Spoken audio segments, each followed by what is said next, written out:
The views expressed are not those of local community broadcasting, WYML LP, or its management, volunteers, or underwriters. Greetings and welcome back to the Personal Safety Show. This is Marcus Melnick, your host from Stress2Logic and Firearm Mentor. And I have some interesting news regarding pistol braces. First of all, let's define what is a pistol brace and why should it matter? Well, a pistol brace, or it's also called a stabilizing brace, is an accessory that is attached to the pistol, allowing it to be fired with one hand. It basically looks like a stock and is wrapped around someone's forearm. So a person who is handicapped or only has use of one arm actually has a more stable firearm and can be more accurate. These straps can be tightened to secure the brace against the user's arm. So why am I talking about this? Well, when it first came out in the scene in 2012, it was invented by Alex Bosco, who was a veteran. It was approved by the ATF. And initially, it was invented for AR-15 pistols. His company is SB Tactical, made braces for different styles of pistols, and it was actually revolutionary in the firearms industry. Two stabilizers that wrap around a person's arm with straps, and the second style is a semi-rigid stabilizing fin that rests in the pit of the elbow. Now, people have been shouldering these weapons, so in other words, using them as a stock. And the rules are actually very, very confusing. So the ATF first said, hey, you can't shoulder it. And then they said, hey, you can shoulder it. And now they're saying, hey, you can't shoulder it. I think it really depends on who's in office. But here is the update. A Democrat judge exempts NRA members from the new gun rule. And the new gun rule is you cannot shoulder a pistol brace. So here's what happened. A Democratic appointed judge recently barred a federal agency from enforcing a pistol brace rule for millions of members of the National Rifle Association as the appeals process continues. The judge's name is Sam Lindsay. He was appointed by former President Bill Clinton in 1998, and he sided with the gun rights group in a ruling that was handed down about a week and a half ago. So last year, the NRA filed a lawsuit against the ATF, which argued that the agency's measure introduced to reclassify pistols equipped with braces as short-barreled rifles is unconstitutional. The federal judge said ruling that the Fifth U.S. Circuit Court of Appeals has already concluded that the ATF's pistol brace rule, quote, fails the logical outgrowth test and violates, end quote, the Administrative Procedure Act and is unlawful under the Act, which dictates the process in which federal agencies develop and issue regulations.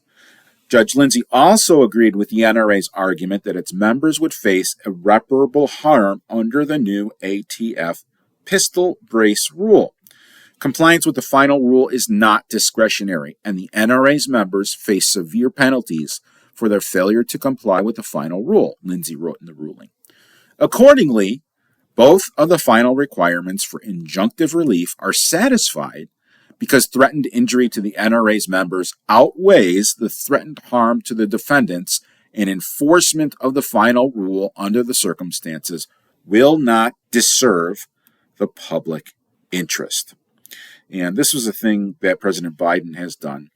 The judge's order prohibits the ATF from enforcing the final rule against the NRA members pending the final resolution of the action of this merits. And this is from Newsweek. They reached out to the ATF for comment this week. I don't have a comment from them. This is a very interesting thing. I used to have a pistol brace on one of my firearms, but I don't have it anymore, and I'm not just saying that on the radio. It's not like, oh, I had a boating accident. No, I just don't have it anymore, which I'm glad I got rid of, because then I'm not involved in this whole rigmarole with the ATF. And I really, if you can write in and tell me your opinion on this, I'd greatly appreciate it. You can write in to me. My electronic business card is marcusmelnick.com. That is MarcusMelnick NICK.com.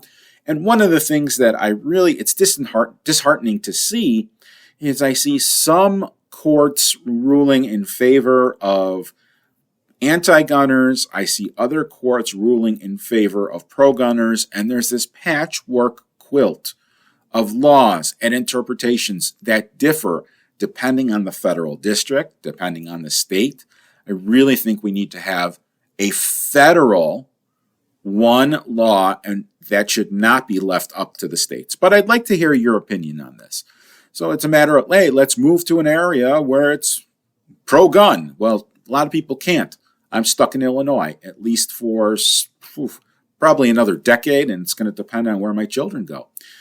So I am stuck here, and I have to abide by some of these silly, illy laws. Illy meaning Illinois. I thought that was funny. Sometimes it's funnier in my head than when it comes out of my mouth. All joking aside, since we are talking about the law and what you can do as a citizen, you can actually become an activist. The Illinois Gun Owners Lobby Day, or IGOLD, is coming up very, very soon, and it will be on April 18th in Springfield, Illinois. So what is IGOLD? Well, let me tell you about the itinerary first, and then I'll explain what it is. Illinois Gun Owner Lobby Day used to be called Illinois State Rifle Association Lobby Day, or ISRA. So if you hear me say ISRA, I'm talking about the Illinois State Rifle Association. In 1992, that's when they started this project where regular people can become connected with their elected officials. Now, in 2006, it became IGOLD, and other groups were brought into the fold. And then in 2013, there were over 8,200 people marching on the Capitol who were firearm owners. That's an enormous amount of people. So you can be a lobbyist instead of being a bystander. How do we get to Springfield? Well, you can drive on your own. You can ask your local gun store. There's typically buses from all sorts of places. You can go on the Illinois State Rifle Association website. They have some buses that are arranged from Decatur and a couple other places. I didn't see anything for the Chicago area, but it doesn't mean it doesn't exist. I might not have just seen it. So contact your local gun store, see what kind of things there are for transportation for going downstate. Alternatively, Amtrak has a 7:15 a.m. on April 18th that leaves from Union Station in downtown Chicago. It gets to Springfield at 10:10 a.m. At the end of the day, that same train will depart from Springfield at 4:46 p.m. and will show up at Union Station at 8 p.m. So it certainly is a train ride or a car ride away. So what happens at IGOLD? Well, 10 a.m., the doors open at the Bank of Springfield Center. And this is a large auditorium or conference place where people start to gather. And for the first hour and 15 minutes, there are booths there. IGOLD and ISRA merchandise. There are membership tables for various organizations as well as special interest groups. So if you're going to join, I would do some research ahead of time. I can talk to you offline about what groups are good, what groups are less than good. The most of them are good, but give me a buzz. My electronic business card is marcusmelnick.com. That is MARCUS, Melnick, MELNICK.com. So at 11:15 a.m., they assemble in the Great Hall. That's that auditorium that I mentioned, and there is a guest speaker. The guest speaker is Alan Gottlieb, who's the founder of the Second Amendment Foundation, who will provide updates on litigation, legislation, and grassroots activities. And this organization, this SAF, or Second Amendment Foundation, is one of those fabulous organizations that I belong to.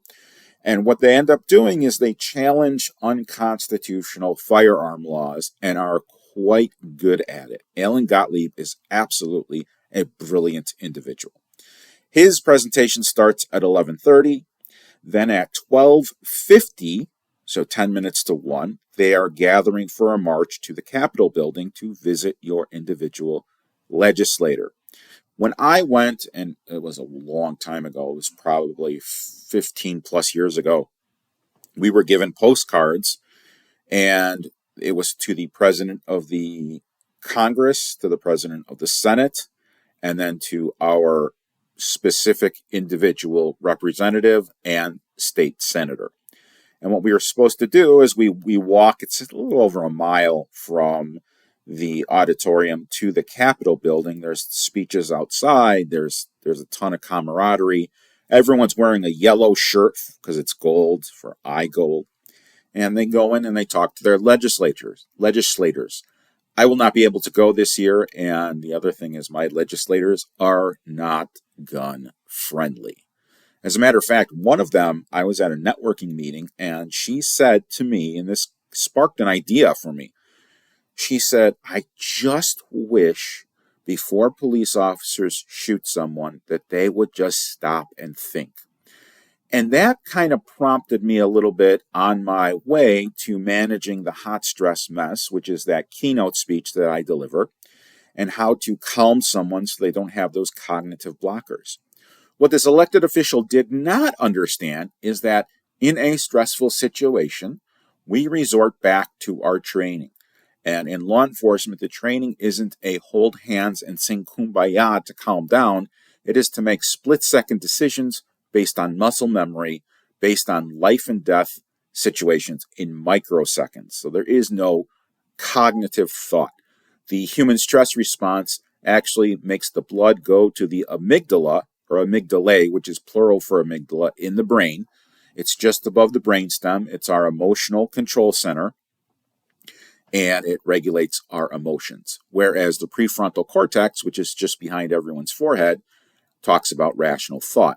So what happens is we get in an upset state, and our blood flow in our brain changes from the prefrontal cortex to the amygdala. The amygdala takes over our behavior. For example, when the child touches the hot stove, they immediately recoil. So the amygdala is taking over, moving their arm away from the danger, away from the heat. A few minutes later or a few seconds later, that's when the child realizes, oh my goodness, I got burned, and starts to cry. Same thing happens in a life and death situation on the street. There is no cognitive thought. So back to IGOLD. I digressed a little bit. I apologize. So we're going to march onto the Capitol, and you are going to go and try to find your individual legislators. I found one of mine when I went who was very nice, very gregarious, very friendly. I didn't change anyone's mind. The other one was, I will say, and this is an opinion, I don't know this is a fact, was hiding or was in a council chambers. These legislators, the ones who don't want to deal with the IGOLD people, and disappearing. They just don't want to hear it. So that's why you drop off the little postcard at their office. So you're given an hour and a half to do that, and then there's a reassembly in the Capitol Rotunda where legislators and closing remarks will be done. There actually is a handicap bus that is available for people that cannot walk in the march. I think that's a fantastic, fabulous, unbelievable idea. It makes inclusion for everyone, especially if they don't have the physical ability to walk that mile, which I absolutely love. The memberships they're going to be taking cash, checks, credit cards, and there is an ATM available in the Bank of Springfield Center. So if you're a cash person, you can always withdraw there, and you can join these groups, and that way your credit card company doesn't know that you've joined one of those groups. So the number of white card holders in Illinois is growing, and I don't know how many people are scheduled to go down, but if you go to the ISRA website, you've got a gentleman there who does a couple videos, and he talks about it's important to take your day off and make a difference, and he was greatly affected by this. So April 18th is the date. This has been going on for years, and it brings gun owners from across the state for a series of speeches, a march through downtown Springfield to the Illinois State Capitol, and then there's a rally, and then there's time to lobby our legislators. Why do we do this? Well, according to State Rifle Association Executive Director Richard Pearson, we want to let them know that gun owners are here. we're watching, and we're going to be a force in the upcoming election. And Pearson was quoted in the Center Square. He also went on to say, we want to let them know that we are here and we're not going away and our numbers are growing. According to a recent article, there's over 2.4 million FOID card holders, which is up nearly 60,000 from previous totals reported by the Illinois State Police. And the agency hasn't updated the number of registrations for firearms, attachments, and magazines that were banned in 2023. But the most recent numbers published January 31st of this year, which was 1 month after the deadline to register banned items. So Pearson goes on to say that lobbying lawmakers is one avenue that people can take to address what they see as infringements on their Second Amendment and right to keep and bear arms.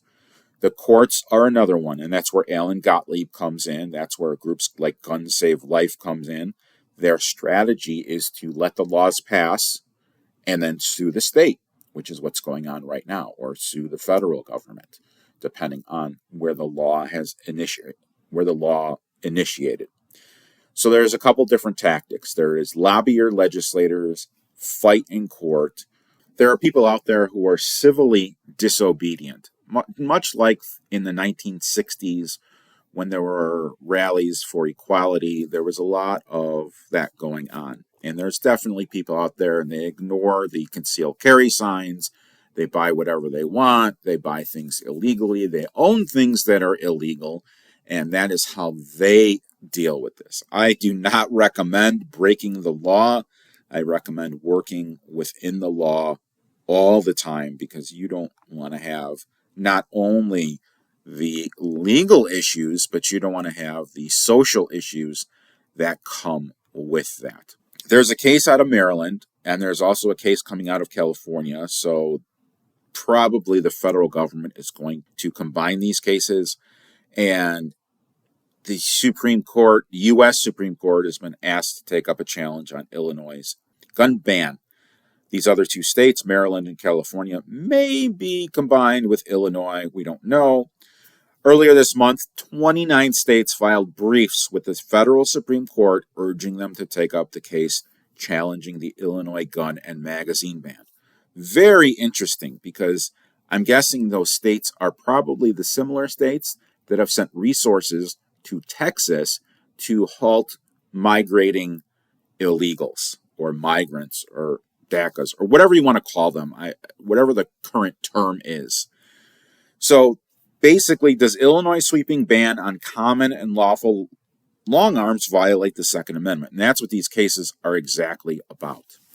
They argue that the Seventh Circuit U.S. Court of Appeals, in the ruling of Barnett versus Raoul gun ban challenge, that arms owned by millions of law-abiding Americans are not arms that defy logic. And the Seventh Circuit conclusion is that, quote, militaristic weapons, end quote, are not protected and is, quote, wrong and legal. Well, if that was the case, then our people who fought in the Revolutionary War, everyone had militaristic weapons. And that's the time it was actually enacted. So it boggles my mind. So Pearson is predicting that the Supreme Court would hear the case in May with a ruling in the summer. Can't come too soon. There are also pending lawsuits against the state's gun ban, and there's challenges against the state's FOID card. The FOID card is needed by Illinois residents to purchase or possess firearms or ammunition or to rent firearms. Sometimes when you work in a gun store, you come across some hilarious things. And I just said that the FOID card is good for purchasing ammo or firearms or renting firearms. One of my coworkers got a call one morning asking him, is it cheaper to buy ammo or rent ammo? Now, I don't know how ammo can be rented, because once you fire it, it's not ammo anymore. So I have no idea what that guy was thinking. It's like saying, oh, I'm going to rent a hamburger and then I'm going to eat the hamburger. That might be cheaper than buying it. I'm just renting it while it's in my system. You could have it back in 2 days. Kind of a ridiculous question, but you do need a FOID card to do anything with firearms or ammunition. Earlier this month, Northern District of Illinois federal judge Sharon Johnson Coleman ruled in favor of the Heriberto Carbajal Flores, a foreign national in the U.S. illegally who was charged with unlawful possession of a firearm. She said that law violates the Second Amendment as applied in this one case. So, this is one case. This isn't the type of case law that's going to say, oh, well, guess what? There's a lot of pundits out there who are spreading some theories, which I will call rumors, that say, well, this case says the FOID card is illegal. No, it doesn't. It specifies in this one case that law was not constitutional. It's not how the system works. Just because there's one law in one district that's overturned doesn't mean that they can own a firearm. The state police did confirm that in order to get a FOID card, a person has to attest that they are not an alien who is unlawfully present in the United States. So I don't really know. That's been in the law since 1968. I have no idea why it was overturned by Judge Johnson Coleman. I believe it was in 2004 that LEOSA was enacted by the federal government. And LEOSA, Law Enforcement Officer Safety Act, allows retired police officers, retired peace officers, which is the legal definition of a police officer, to carry a firearm. And there are other peace officers other than police officers, including those working in probation, parole, jails, prisons. These are in the correctional system. And these retired law enforcement officers are dueling with Illinois over concealed carry gun license privileges. So correctional officers and courthouse deputies, basically, they're in this duel. It's been going on for more than 10 years, whether these retired officers are entitled to special concealed carry gun permits. Initially, Governor Pritzker said yes and signed a new law into effect that took effect on January 1st, 2023, allowing all retired law enforcement officers to qualify for these special permits. And if someone is a former law enforcement officer and they see the no concealed carry sticker sign, it does not apply to them. It only applies to the concealed carry permit civilians. So the state agency tasked with issuing those permits has refused to enforce the law, saying that it conflicts with federal guidelines. There is a court case this week. It's in Cook County, and basically these retired officers are frustrated with why it's taken so long. Cook County Sheriff Deputy Tom Kush said, "We are asking what we're entitled to legally by law, a right to defend ourselves legally if something happens. After 30 years of qualifying, I just don't understand why they think they can do this." This is, I may have said this earlier in the show, this just baffles me. So they allow an illegal to own a firearm in the case I just talked about, yet they don't allow police officers or peace officers to carry a firearm in retirement. One hand does not know what the other hand is doing. So during his career, this deputy, he served eviction notices, orders of protection, child custody decision, arresting criminals that he's been confronted in public since he retired. And that happens. Hey, don't I know you? Yeah, I arrested you. That does happen. So poor guy's out in a restaurant, something like that, and he sees these people he formerly arrested. It's happened to him twice, and he had to leave right away because he didn't want to put his family in that situation. And I will share with you, the same thing happened to me, although I didn't arrest someone. When I worked in hospital security, we had an employee who liked to visit prostitutes in the work van where he was supposed to visit patients and draw blood and do portable x-rays. And I did the investigation on it. And he admitted to me that he was with a prostitute on whatever day it was. It was just a weird complaint. And I said to him, I don't really care what you do, but I basically need to know the truth. And he was honest, and he told me the truth. And then the hospital fought the unemployment claim, which he ultimately lost. Later on, I was on a blind date. This is many, many years, decades ago. I was at Barnes & Noble in Old Orchard, and I look up, and who do I see? The guy who got fired from my investigation. So I said, hey, let's go take a walk. And then I had to explain, and this is a one-and-done date. I didn't have anything after that. but I had to explain that, oh yeah, this guy and I are probably not going to get along very well. So, the threat to retired law enforcement officers was recognized by Congress in 2004 with the passage of LEOSA, and it allowed retired officers to carry concealed weapons even in places that firearms were not allowed. They would not be able to carry at a nuclear power plant. In Illinois, it's called IROC, which stands for Illinois Retired Officer Concealed Carry, but for nearly 2 decades, correctional officers and court deputies have not been eligible for that privilege. State officials argue the federal law was not meant to cover that class of law enforcement, and Illinois lawmakers disagree. Congress intended correctional officers and court deputies to have this privilege. Chicago State Senator Bill Cunningham, a Democrat from the Illinois 18th District, said, "We said, okay, then we'll change the law." Cunningham did just that, and he authorized HB 4667, which passed with a majority of support, and in 2022, Governor Pritzker signed it. But the Illinois Law Enforcement Training and Standards Board, ILETSB, the state agency in charge of permitting, has refused to do so, claiming that these retired officers and deputies are not, quote, qualified law enforcement under federal guidelines. "I believe they've gone rogue," Cunningham said. "I think they don't like the concept and are finding excuses not to execute the law." ILETSB declined to be interviewed by ABC7 and said in an email that Cunningham's law does not bring Illinois correctional officers under federal requirements. So there's still this fight that happens. I would encourage you to go to IGOLD, talk to your legislators, and of course, stay safe and enjoy the eclipse. We have monthly concealed carry license CCL classes in the northwest suburbs of Chicago. Dates can be seen at firearmmentor.com/classes. If you have a question, we can be reached at www.firearmmentorcard.com. That is our electronic business card, has all of our contact information and links in it. It's the easiest way to get a hold of us. Until next time, stay safe out there, and I'll see you at the shooting range. This is Marcus Melnick from Firearm Mentor signing off. The views expressed are not those of local community broadcasting, WYML LP, or its management, volunteers, or underwriters.